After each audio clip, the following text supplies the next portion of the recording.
Basically निवडणूकच्या काळात म्हणजे मार्च 16 पासून आज 6 मेपर्यंत आपण बघितला तो कॅशचं जे मूल कॅश आहे ते आपण 14,50,000 रुपये आपण कॅश कॉन्फिस्केशन केलेलं आहे. आणि लिकर जे आहे आपल्याला माहिती आहे की आपला पार्लमेंटरी कॉन्स्टिट्युएन्सी जे आहे, लोकसभा मतदारसंघ जे आहे ते रत्नागिरी आणि सिंधुदुर्ग जिल्हा आहे. तो गोवावरून येणारा लिकर जे इलिगल लिकर आहे त्यांचे काय प्रॉपर रिसिप्ट्स असं नाही आहे, ते आपण 91,000 लिटरचे आपण लिकर कॉन्फिस्केशन केलेलं आहे.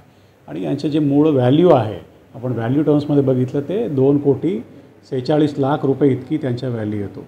सो या व्यतिरिक्त आपण जे बाकी जे आहे ड्रग्स आहे किंवा एक्सप्लोजिव्स केमिकल्स आहे असे जे आहे त्यांच्या नियरली 30,00,000 रुपयाच्या आपण हे कॉन्फिस्केशन केलेलं आहे. सो टोटल आपला आचारसंहिताच्या कालावधीमध्ये आपल्या जिल्ह्यामध्ये जवळपास 1,00,000 लिटर लिकर आणि त्यांचे व्हॅल्यू आणि इतरांचे व्हॅल्यू असा पकडून नियरली 3 कोटी रुपयाच्या आपण जप्ती आपल्या जिल्ह्यामध्ये केलेली आहे.